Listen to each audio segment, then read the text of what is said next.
again, what I want to work on now is Uke, the person who's grabbing, who's the bad guy per se, is going to give just enough energy and grip that he's not noodle arming. He's giving me something to work with, but not so hard that it makes it difficult yet, right? He doesn't want to directly fight me yet.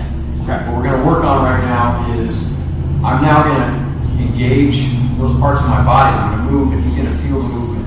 And if he wants to, he can give a little bit of tension. Makes it hard for me. So stop me moving in a particular direction, and then I can feel that and move him. And now the purpose is to make him take a step or move off his feet. Okay. Right. Not to put him on the ground yet, but his concept is to stay where he's at, give me a good grip. And my concept is to move him in a way that he has to step. Okay.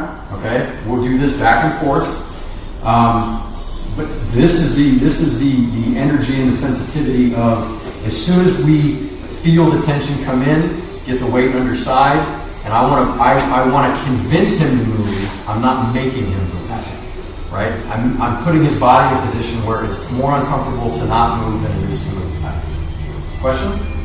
Concepts I work on here is, and the more tense they get, the harder this is to find, but if no collision of force. And that could be, obviously, punching would be a collision of force, but if he grabs and I start to fight against his grip, that's a collision of force, and that you jump out of Aiki. Whereas, like you said, if I'm working against the fingers too much, then it's a collision of force because I'm focused on just that thing. But if I can move in a way that I don't care about the force, I'm moving past it or adjacent. Right. I am adjacent. I like that adjacent. That makes sense. And that's where some of this bowing and unbowing comes from, right? If I try to pull him, if I'm using my bicep to pull, he can feel that.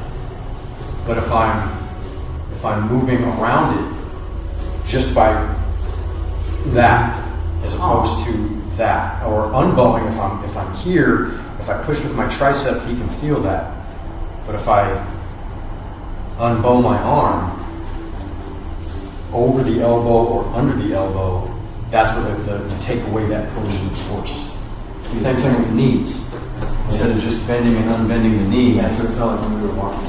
That's exactly what that is.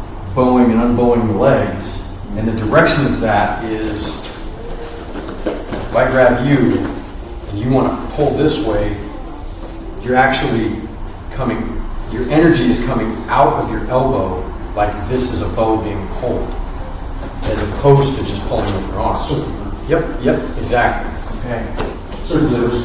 Yep. Mm-hmm. So that is basically the perfect diagram or the perfect instructions and things that I've always thought that I didn't realize. Like for instance, remember when we do Tenchinagi, when we come up here like this, and Tolbert taught me to do like this thing like this and come out and exaggerate it? Well, that's bowing right there, and I just didn't know it because I'm coming up here and coming outside it instead of hitting it there. Or like you just did on him, coming here and wrapping them up there. I didn't really know that was bowing or unbowing, but yeah, that's how you get that connection. That's cool. It's like is from the grab is then practicing the bowing and unbowing in a way that gets them off center without me having to step. Okay. Right? I can step. Not to say that I go right. Not to say that I can't step, but that shouldn't be my first option. Right. The stepping should be if one, there's too much energy coming in, or super big guy, and that's my insurance policy, is to move my center in a way that moves him. But that it shouldn't be necessary. I should be able to move him out of my way without having to do this, stand here, and that's where I really adopted a lot of the stuff that you were teaching, because I quit doing, and I don't want to do hear that anymore. I mean, I like that stuff, and it works. But I got to where I don't want to do that anymore. Instead, when they come at me like this, I just want to be here. And then he comes in, and I don't want to move. What would happen was they would do their rondori, their arm deflections or whatnot, and they would do great when it was staggered, like I teach to do, to take the one, turn the main, and the one. But what would happen is when someone would get locked up, the two people and the three people, and then they would turn into a fight. And I kept telling them, no, that's the thing, and everybody hated that, and they didn't want, don't get grabbed. Well, I got to the point where I was like, no, why don't you just let that happen, invite that in there, because that's when you really get to work the magic. And that's what I tried to get them to do, is when you get 3 people on you, instead of thinking it's you versus them, now you think I'm the spider and this is the web, and you guys just came to me, and then they end up on the ground and you're just standing there holding them down.